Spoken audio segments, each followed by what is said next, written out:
presenting Savatage with Devious. Hi, I'm Diana and welcome to the show.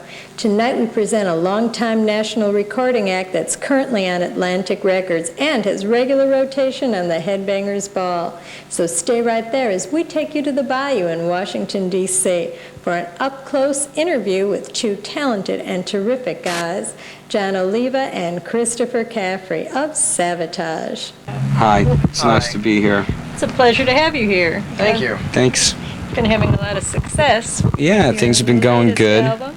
We're happy. Mm-hmm. How many albums does this make for you? This is our sixth album, our fourth on Atlantic, and we had two independents early on in the old days, back when we first started. You started the band way back when. We started in 1980, the end of '79, but forever we've been doing this. It feels like forever.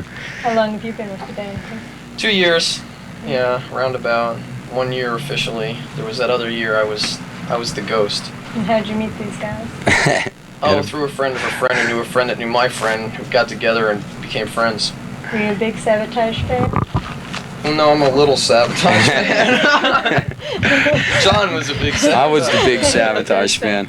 You're the founder of the band, right? Yeah, this is my nightmare, and then they're all just along for the ride now. He's the father of our country. That's right. Yeah, but we knew him. We had heard about him, see, and I knew that he would be. I heard all the things I heard. I said, God, this guy can't be this insane. Can't be this insane, you know.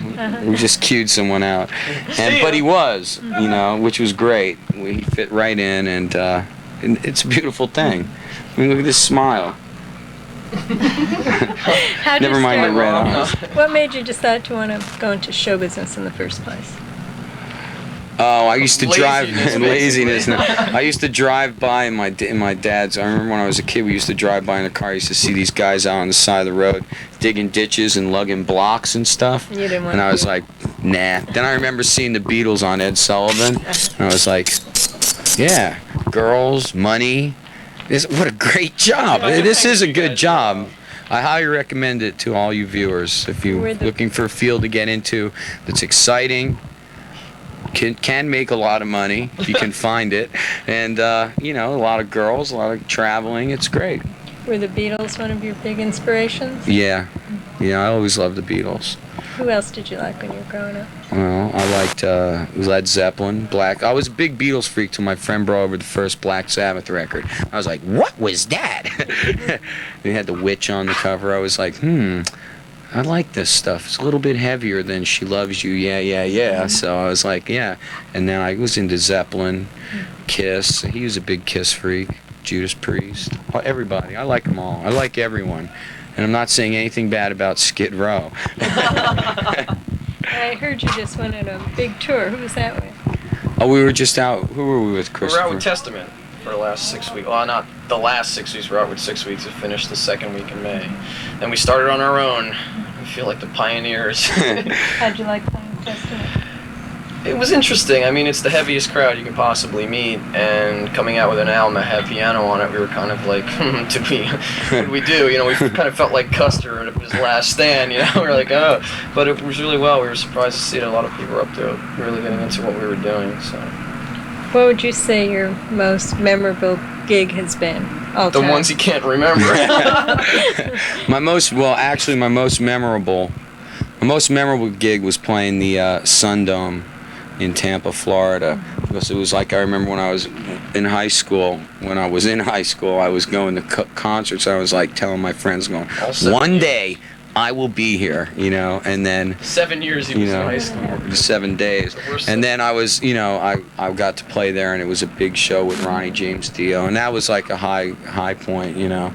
It's had a lot of low points, a lot of high points. There's no middle of the road in this business. It's either way up or way down. You seem to be on an upswing these days. Yeah, our records. Video's been doing real well. Our video, we just did a new video for When the Crowds Are Gone. And it'll be out probably by the time you see this. It should be out. And Gutter Ballet, we did a video for that. So things are going good. We're riding high on the CMJ report, college radio, Z-Rock. We're top 10 most requested for the last 4 months. We've been #1 in all across the colleges and stuff. So it's Things look good. And who's the major songwriter in the band? I am. You. Me. I do it. The lyrics too? Lyricist. I'm the insane one. I come up with the basic ideas. My brother writes music, but I write the basic songs, and then he arranges them and ties some of the parts together, and then I'll have a basic lyric idea, and then we'll work it out in the studio. That's how it has worked. Now we got young Christopher here. He writes also. That guy, he writes also. So now on this new album, we'll be having collaborations with him and me and my brother and Paul, because we do work close with our producers. So now it's we're excited about that too. New experience. You should tell them about the live record too that we're. Yeah, we want to do a live album. At one point in this tour, we're going to record bits and pieces from all over the place and put it out. A lot of old stuff, like you said, we've had 6 albums out, and there's a lot of albums people didn't get a chance to hear. And actually, they're really hard to find right now, so we're going to put a lot of stuff off those albums, actually more than the last couple albums on a live album. Yeah. What kind of bands have you worked in before Savatage? Well, a few neo-country jazz bands, modern Christian rock. Nothing really. No, there's been a bunch of bands, but if I start talking about it, I'll get in trouble again, so. We keep getting yelled at. I'm in Savatage now. No. What's your favorite experience being with Savatage? Probably just like John's, the ones I can't remember. I don't know, it hasn't happened yet, I don't think. We're just getting there. I'd like to see this album be successful. Just being on stage every night with these guys is great. So we just want to keep pushing it out, and hopefully, if we get this success that I think this band deserves, I think that'll be my favorite experience. Like I said, I don't think it's happened yet. I want to see the look on Doug Morris's face when he has to hand me a gold record. That's what I'm waiting for. Here, so to be like, thanks. I hear you started out real young playing the piano. What got you first interested in that? My dad was a concert pianist, and we always used to have a big black grand piano in the living room, and I used to always walk over and go ting ting ting, and he'd go, leave it alone. So I was like, I want to play, and he's like, okay, I'll give you lessons. Well, I'm like, I can't take authority. I've always had a problem with that. And I just couldn't get into the lessons. I was young. I was 9, 10 years old. So he says, well, you're never going to be able to play unless you take lessons. And I was like, being the stubborn person that I am, I was like, yes, I can. So I used to put Beatle records on. Hey Jude was a big one for me. I used to put Hey Jude on. And I used to just sit there and pick out the keys, note by note, and mark it with a magic marker on his $10,000 piano. Hey Jude, first finger. And I would sit there. Yeah, I played all by ear. And then one day when I was like 11 years old, he'd come home from work, and I played Hey Jude and sang it to him at the same time. It freaked him out. He was like, from that point on, he just never, our whole relationship changed, because Now he's a professional pianist. Yeah. Does he like your music? Does your family like your music, John? My family doesn't understand me. Well, my mom, I think, still thinks that I ruined my little brother because he's in the band. And he was like, he wanted to, be a lawyer and climb rocks and ride motorcycles. And I was like, you want to play guitar, don't you, Chris? He's like, no, I'm afraid. No, you're not. Listen. Wow. You take the guitars, I'm going to sing. So I think, but they like the ballads, because they're a bit older. I mean, it's like I can't really see my mom and dad getting into like necrophilia or skull session. You inspired your brother. Yeah, I sort of drug him by the neck.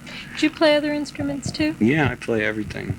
I play drums, guitar, keyboards, a little bit of horns, What about you, Chris? I don't play any instruments. He's a guitar. I'm a guitar. I can play other instruments, but as good as I can play them, I play keyboards, but my skills as a keyboard player, I know chords. He helps me on stage. He plays some of the keyboard parts that I can't. Strings and things and oohs and ahs and. Yeah, he plays. When you hear the choirs going, ah, it's usually him. I hear Gutter Ballet was filmed on one of the coldest nights in New York. Coldest night in New York. Coldest night in New York. Oh yeah. What's that like? How'd that happen? She's got to be kidding. I don't know how it happened. All I knew is one day I was in Florida and they said, you got to go home. Well, home for me is New Jersey. They said, you got to go to New York to shoot a video. I said, okay. We get to New York, and I know the night before I stayed in my house in New Jersey, and it snowed 8 inches, and I said, this should be interesting. I get into New York, and the cold front hit after the snow, and it was 30 degrees below zero with the wind chill factor, and the blue tint on our faces was not lice. We actually froze to death, and I don't recommend Some of the it. rats Family died. and friends, if you want to shoot a home house birthday party video or anything at home there, don't pick day in wintertime outdoors. That's right. Yes. You couldn't change it MTV and let you do another time? Or Well, no, that's Not at just the time. $70,000 a pop. That was It's the like, time well, that we guys, had. we're gonna cancel today. Okay, film tomorrow. Oh, all right, you sign this check, please. I mean, in the middle of January in New York, it was 68 degrees, so who was to know that on December 17th or whenever it was going to be 30 below? I mean, it wasn't. it was retarded. We were like, I don't do weather. I They do a had lot me- of things. I'm responsible for a lot. they had me Not standing weather, on top of an apartment building that was blown up, and there was no floor. I was standing on these boards. I'm looking down. I'm going like, if I move like one step backwards, I am dying here. I hope you know. And they're up there yelling to me through the microphone, "Come on, get into it, perform." Practically Nugent, Dio, Megadeth, Motorhead, King Diamond or King William, whatever they're calling him this week. God, who else? We played with Blue Oyster Cult. We played with Iron Maiden. I mean, we've been out there. We've been abused and used, and now we're fused. Right. Now you're making it big. That's Yeah. it. We're finally. This is success. Album's doing real well. Yeah, it's not all. This business isn't what everyone thinks it is. It's not all money and women. Everyone thinks it's all money, women, and a good time. Mm-hmm. And it is all money, women, and good, but there's other things that go along with That's it right. Takes that time we before you usually get to the can't money. remember. Yeah, fill everyone in. Well, I mean, the traveling's a drag. It's like you don't have, you don't feel like you have a home because you really don't. Our home is a big rolling blue cigar tube with wheels, and it's like and you get tired, you get very run down. It's very hard work. You go up there every night. And you do, especially headlining, we play an hour and 40 minutes. We don't just. Wearing me out. Just listen to him. Yeah, I know. Oh See, he's my already God. tired. I'm like, okay, John, we're going into the hour 40-minute rap again. But no, it's tiring. And People where don't is think home, it is. John, when you do get home for Christmas? That's a good question. I The don't know. North Pole. I still left. I Tampa, was Florida? living in Tampa, but I was living with my girlfriend, and she threw me out. And then I moved in with her girlfriend, and she threw me out. Then I moved to New York with this friend of a friend of mine who threw me out. Then I moved into New Jersey with him, and he didn't have the heart to throw me out. Yeah, I couldn't do it. So now I'm like trying to figure out. I'll tour the country a few times, find a nice girl, find a nice place that I like to live at, and Get move thrown there. out of it. Get thrown out. I'm hard to live with, so they say. How do you get your ideas for your songs? Nightmares. Nightmares. So you're telling me before. It's true, very true. It's no bull beep, no bull stuff. It's just total. Did you get True. the idea first of the lyrics or the music? When you Well, I write a usually song? get the hell scared out of me, and that usually inspires me to write notes. And I write notes, and I just build a story around the notes that I come up with.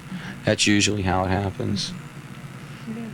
Well, it's been great having both of you on the show. Thank you.